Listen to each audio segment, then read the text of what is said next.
Hello, scholars. Today we are going to be reading a Patricia Polacco book titled Thunder Cake. Thunder Cake. On sultry summer days at my grandma's farm in Michigan, the air gets damp and heavy. Storm clouds drift low over the fields. Birds fly close to the ground. The clouds glow for an instant with a sharp, crackling light, and then a roaring, low, tumbling sound of thunder makes the windows shudder in their panes. The sound used to scare me when I was little. I loved to go to my grandma's house. Babushka, as I used to call my grandma, had come from Russia years before, but I feared Michigan's summer storms. I feared the sound of thunder more than anything. I always hid under the bed when the storm moved near the farmhouse.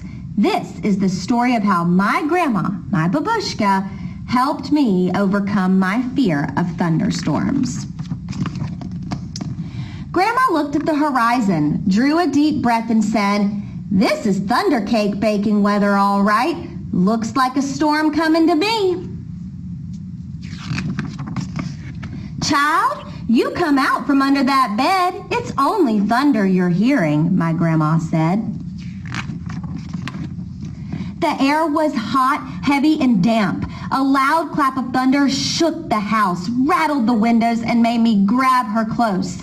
"Steady, child," she cooed. "Unless you let go of me, we won't be able to make a thunder cake today."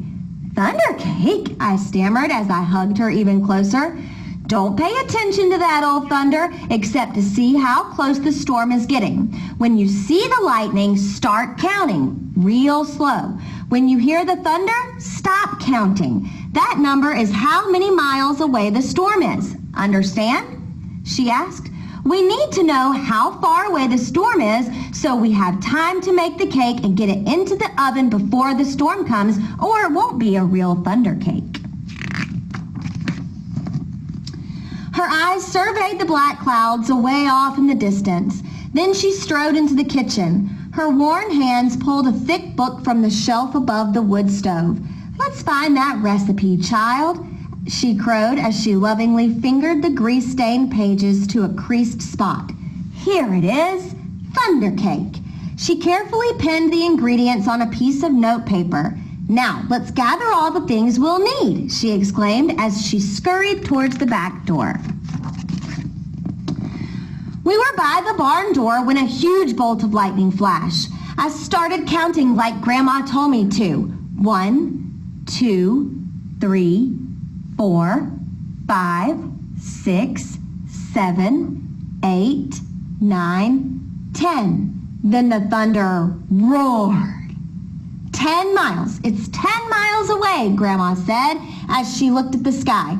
"About an hour, I'd say. You'll have to hurry, child. Gather them eggs careful like," she said. Eggs from mean old Nellie Peck Hen. I was scared. I knew she would try to peck me. "I'm here. She won't hurt you. Just get them eggs," Grandma said softly. The lightning flashed again.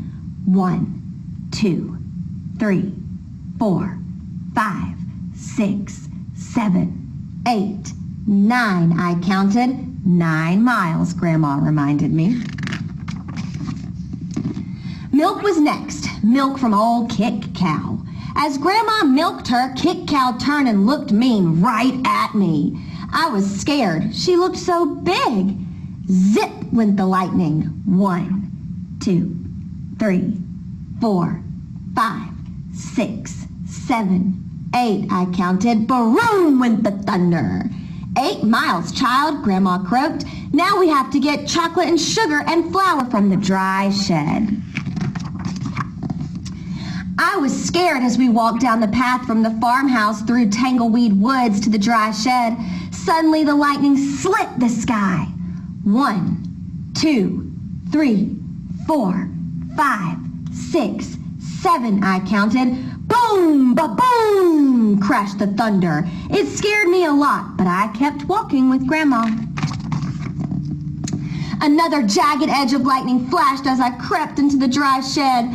1, 2, 3, 4, 5, 6, I counted. Crackle, crackle, boom, kaboom, the thunder bellowed. It was dark and I was scared. "I'm here, child," Grandma said softly from the doorway. "Hurry now, we haven't got much time. We've got everything but the secret ingredient." 3 overripe tomatoes and some strawberries, Grandma whispered as she squinted at the list. I climbed high up on the trellis. The ground looked a long way down. I was scared. "I'm here, child," she said. Her voice was steady and soft. "You won't fall."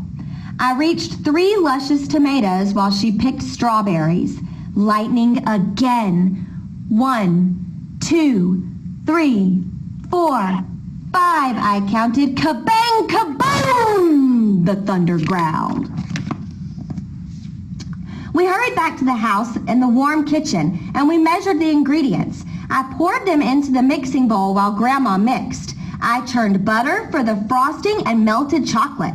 Finally, we poured the batter into the cake pans and put them into the oven together. Lightning lit the kitchen.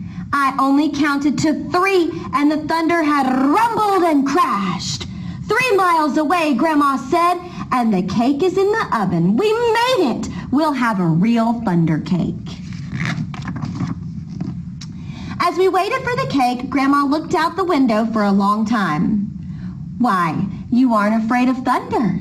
You're too brave," she said as she looked right at me. "I'm not brave, Grandma," I said. "I was under the bed, remember?" "But you got out from under it," she answered. "And you got eggs from mean old Nellie Peck Hen. You got milk from old Kick Cow. You went through Tanglewee Woods to the dry shed. You climbed the trellis in the barnyard. From where I sit, only a very brave person could have done all them things." I thought and thought as the storm rumbled closer. She was right. I was brave. "Brave people can't be afraid of a sound, child," she said, as we spread out the tablecloth and set the table. When we were done, we hurried into the kitchen to take the cake out of the oven. After the cake had cooled, we frosted it. Just then the lightning flashed, and this time it lit the whole sky. Even before the last flash had faded, the thunder rolled, boomed, crashed, baroomed just above us. The storm was here. "Perfect," Grandma cooed, "just perfect." She beamed as she added the last strawberry to the glistening chocolate frosting on top of our thunder cake. As rain poured down on our roof, Grandma cut a wedge for each of us. She poured us steaming cups of tea from the samovar. When the thunder roared above us so hard it shook the windows and rattled the dishes in the cupboards, we just smiled and ate our thunder cake. From that time on, I never feared the voice of thunder again. The end.